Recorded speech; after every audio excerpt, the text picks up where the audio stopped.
Nul ne peut transformer l'enfer de ses passions sans les avoir affrontées. J'aime beaucoup cette phrase, les amis, et je me réjouis aujourd'hui de vous retrouver dans ce studio. C'est un studio, c'est là où j'opère les séances, et là derrière, sur le mur, c'est l'écran du film de votre vie, l'écran du film de votre vie, et ça, c'est la cabine de projection, c'est le projecteur, et bien sûr, on voit la pellicule, là, hop, voilà la pellicule qui passe et où il y a les idées et les images auxquelles on est associé et identifié. Vous voyez, j'aime beaucoup cette photo parce que c'est une parabole, mais en même temps, elle est très parlante parce qu'on projette dans notre vie, dans des situations lambda, qu'elles soient amoureuses, professionnelles ou personnelles, hein, dans la vie de couple, avec les enfants, la famille, à partir de ce à quoi on s'identifie et on s'associe, ça vous l'avez très très bien compris. Et je salue toutes les personnes qui regardent ces capsules de façon régulière, que vous soyez indépendant affectif, que vous soyez un hypersensible. Pourquoi je nomme ces personnes qui sont dépendantes affectives et hypersensibles? Parce que moi aussi, fut un temps, je l'eus été, et cette hypersensibilité, je l'ai transformée au travers d'un processus il y a de nombreuses années, et j'en ai fait une force. Et bien sûr, pourquoi dépendance affective? Parce que à la lumière de ma propre expérience, je peux vous dire que 99% des gens sont des dépendants affectifs. Pourquoi? Parce qu'ils vont chercher la valeur des sentiments d'eux-mêmes au travers de l'autre. Donc, dès qu'on va chercher la valeur des sentiments de soi-même au travers de l'autre, qu'est-ce que ça invoque? Ça invoque le fait que je me sens divisé. Donc, si je me sens divisé, c'est que je me sens séparé à l'intérieur. Et si je me sens séparé à l'intérieur, eh bien, c'est parce qu'il me manque quelque chose. Et quand il me manque quelque chose, alors j'ai des attentes. Et où est-ce que je vais aller trouver et chercher ce qui me manque à l'intérieur? Eh bien, c'est vers l'extérieur. Et dès que je vais rencontrer une personne aussi dans la dépendance affective, dès que je vais aller rencontrer une personne, je vais aller lui demander indirectement qu'elle vienne aussi remplir mon vide intérieur, ce vide qui est là en fait. Et ce qui se passe lorsque je vous partage cette phrase qui est apparue lors de la séance que je viens de clôturer il y a même pas 5 minutes. C'est pour ça que je suis chaud, les amis. Je me réjouis de ce format-là parce que je me dis que ça peut être intéressant pour vous de pouvoir me voir œuvrer. Alors, pas pendant les séances, je pourrais enregistrer les séances. Certaines personnes me disent, Eric, tu devrais enregistrer des petits bouts de séances et les mettre sur tes réseaux. Ça peut être très, très bien.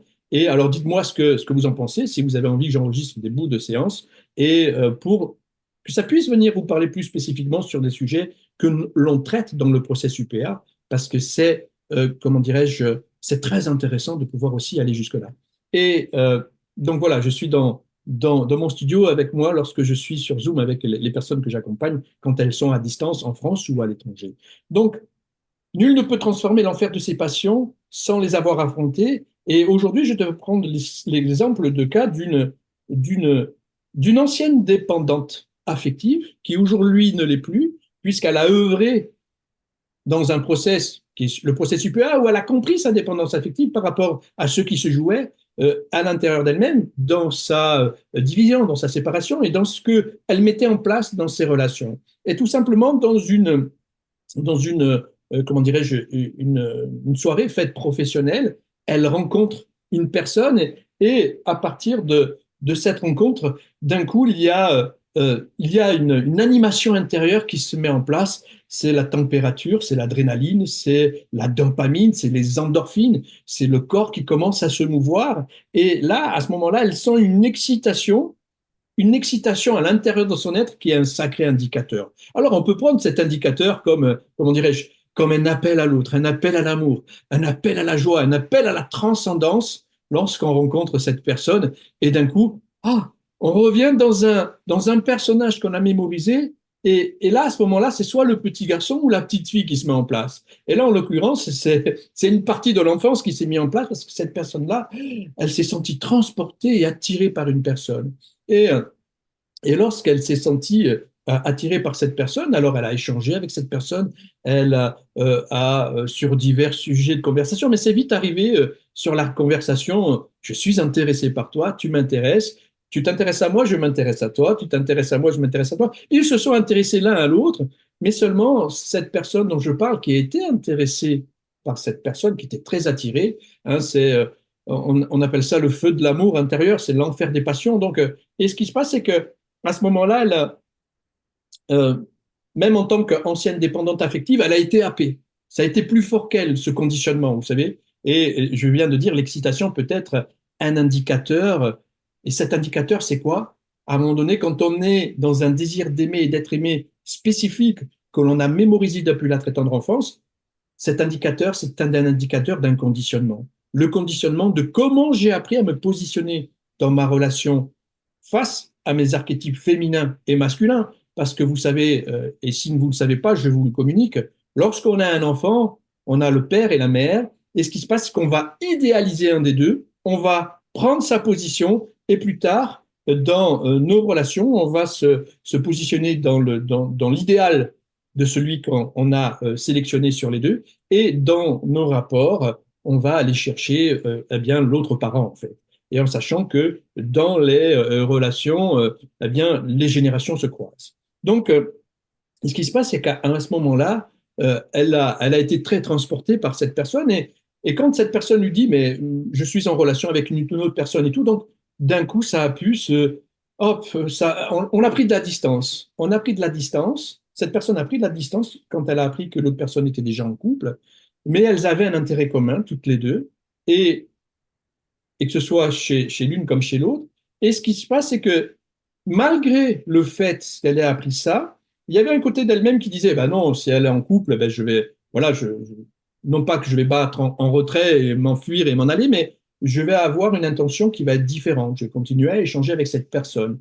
Mais à l'intérieur d'elle-même, elle avait un côté de sa personnalité qui disait, ah ben non, mais il est quand même formidable, elle est quand même formidable, cette personne, et je veux continuer. J'ai un intérêt à négocier là, elle me plaît et je veux avoir une relation avec lui. Ah ben non, non, mais. Et puis là, tu as le mental qui se met à se diviser. Non, non, je veux une relation, non, je veux pas une relation. Je veux une relation, non. Ah, je suis attiré, je veux l'embrasser, non, je veux pas l'embrasser. Ah, qu'est-ce que j'aimerais aussi que la personne qui est en relation avec cette personne la quitte et qu'elle soit avec moi là, maintenant, qu'elle vienne avec moi vivre ou avoir une relation et vivre ce genre d'émoi où elle est collée dans l'excitation, en fait. Et dans cette excitation-là, ce que l'on a pu remarquer très facilement, c'est que cet émoi qui est arrivé était un émoi qui était collé à un conditionnement, qui était collé au fait de rentrer en relation avec cette personne à partir de ce désir d'aimer, d'être aimé, qui a été mémorisé sur des attitudes et des comportements qui sont bien spécifiques. Et en l'occurrence, cette personne, elle était très zappée par le charisme de l'autre personne et sa facilité à se mouvoir, à son sentiment de liberté intérieure très fort et sa prise aussi de risque et de liberté dans sa vie au travers de, comment dirais-je, de son activité professionnelle. Et elle-même, ça jouait avec son conditionnement où ce qui se passe, c'est qu'elle était prête au travers de la liberté de l'autre, de vivre sa propre liberté et de rentrer dans une dépendance affective où je me mets au service de l'autre. Donc, je ne suis pas libre avec moi, mais je vais vivre ma liberté en étant au service de l'autre et je vais vivre cette liberté intérieure au travers de la liberté de l'autre. Et là, je rentre en relation et puis c'est vraiment l'enfer de ces passions, de la passion, de leur passion qui fait qu'à un moment donné, eh bien, ça va chauffer à l'intérieur. Ça va chauffer, on va rentrer dans des relations qui peuvent être très puissantes, mais avec les jours qui passent, on va voir que les conflits vont arriver. Pourquoi? Parce que bien souvent, lorsque on est collé à un conditionnement, on est happé dans un désir d'aimer et d'être aimé qui est dysfonctionnel, conditionnel, mais dysfonctionnel, parce que vous savez que dans la vie, on parle souvent de conditionnel. Le conditionnel, oh, l'amour inconditionnel, l'amour conditionnel. Moi, je parle d'amour dysfonctionnel, de rapport à l'autre dans la relation dysfonctionnelle. Parce que dans la vie, on a besoin de conditions. Pour qu'une mère puisse amener son enfant à terme et participer à ce que l'enfant soit là à la naissance, dans de bonnes conditions, on a besoin de conditions. Pour qu'un pied de tomate nous donne de belles tomates, on a besoin de soleil, on a besoin d'eau, on a besoin de conditions. Donc, je parle de ces conditions qui sont dysfonctionnelles au sein des mécanismes de l'esprit. Et si j'ai pas conscience, si tu n'as pas conscience de ce qui est dysfonctionnel au sein de tes mécanismes de l'esprit, alors tu vas engendrer dans tes relations des situations qui vont devenir conflictuelles et toxiques. C'est-à-dire que de ce côté-là, c'est La projection, c'est la banque de données informationnelle qui est sur la, tu vois, sur la bande. Pour pouvoir créer sur l'écran du film de votre vie, il faut des idées, il faut des images. Et ces idées, ces images, ce sont des croyances, mais des croyances qui font partie de conditionnement. Et c'est même plus des croyances, c'est pas je crois ce qu'on m'a dit, c'est que j'en ai fait l'expérience depuis la très tendre enfance sur mon schéma et mon modèle de ce que devrait être l'amour. Mais en soi, l'amour, vous le savez, pour moi, c'est la douceur, la tendresse, la bienveillance, l'écoute, la reconnaissance, savoir aussi poser des limites saines, donner à l'autre le droit d'exister et d'exister dans le regard de l'autre avec des limites saines et chacun dans sa propre liberté.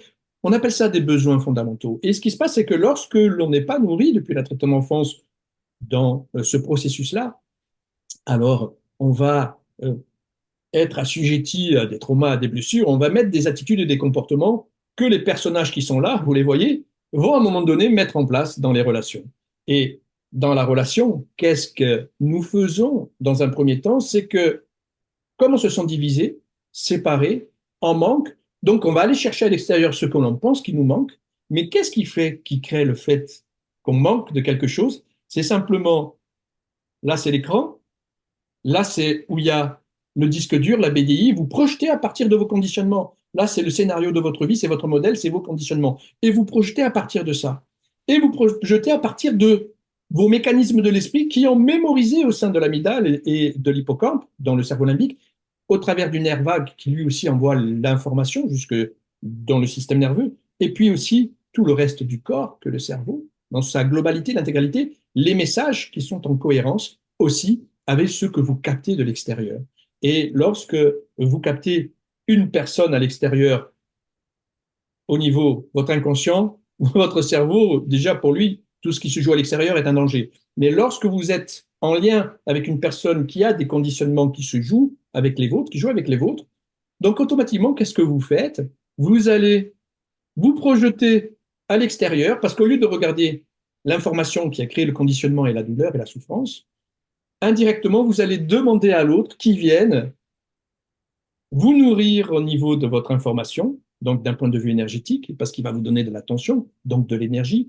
Il va venir nourrir ce que vous ne voulez pas regarder en vous, et vous, vous allez nourrir ce que lui ne veut pas regarder en lui. Donc du coup, il y a une prise en charge indirecte de l'autre, et là, on est déjà dans des négociations et des conflits d'intérêts, parce qu'il y a toujours un intérêt à être nourri dans l'autre, dans ce qui me manque à l'intérieur, dans ce qui vient me diviser. Parce que si l'autre me nourrit et me reconnaît, oh, je suis dans l'émoi, je suis dans l'extase, comme cette personne avec qui j'étais en séance juste avant, et d'un coup, sa structure, elle se sent équilibrée.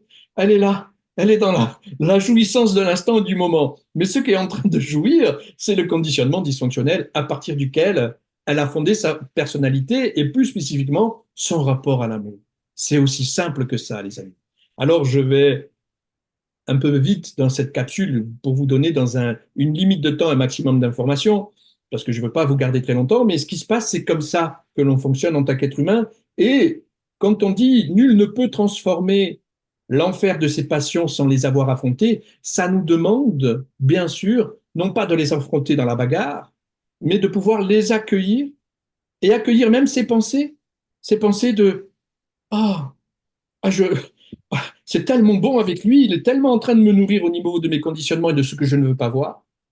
Parce que ce que je ne veux pas voir, c'est que ma blessure qui fait que je vais mettre au service de l'autre, parce que je m'empêche d'être libre et que je m'empêche ceci, cela, mais comme je vais être dans le contrôle, je vais m'occuper de lui, il va être bien dans sa jouissance de la liberté et il va pouvoir me communiquer ça et je vais vivre au travers de lui ce genre d'émotions et de sentiments, en fait. Mais tout ça, c'est dysfonctionnel et on n'embrasse pas le flux de la vie parce qu'à l'intérieur, vous êtes complet, vous êtes nourri. Ce qui vient perturber cet alignement, cette présence, le fait que vous soyez complet et déjà nourri à la base, c'est simplement vos conditionnements qui viennent de la pellicule du scénario de votre vie, se projeter dans la lumière du projecteur. La lumière, c'est la conscience. La conscience est colorisée par votre BDI, votre banque de données informationnelles. Ceux qui me suivent, bien entendu, connaissent ce terme, la BDI. C'est la banque de données informationnelles où il y a du fonctionnel et du dysfonctionnel. Parce que nos ancêtres, ils nous donnent du fonctionnel et du dysfonctionnel. Et nous, on focalise notre attention sur le dysfonctionnel. Le fonctionnel, on le laisse être.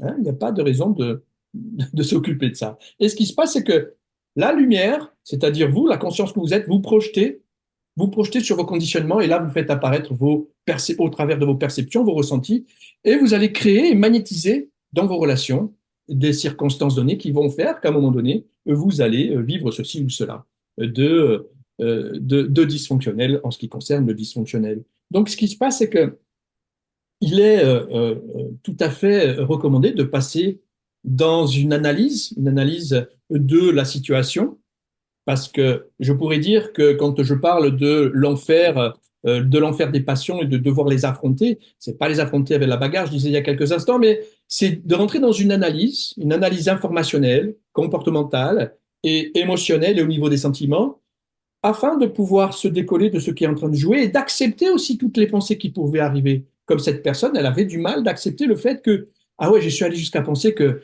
ben, je serais très joyeuse que cet homme puisse venir à moi et comment dirais-je, arrêter sa relation et venir chez moi pour venir me stabiliser et nourrir quelque chose. C'est OK avec ça, on n'a pas à se juger. Certains pourraient dire, oh, mais ça, c'est pas bien, oh, ceci, oh, cela. Non, non, on n'a pas à juger. Nous, on a juste qu'à constater et à observer pour modifier et réactualiser et être en accord avec l'essence que vous êtes. Parce que dès que l'on a une attitude, un comportement qui vient à l'encontre du flot de la vie, donc de nous-mêmes, parce que nous sommes la vie, ça veut dire qu'on a perdu cette connexion à l'essence. Et cette essence, c'est l'essence de nous-mêmes.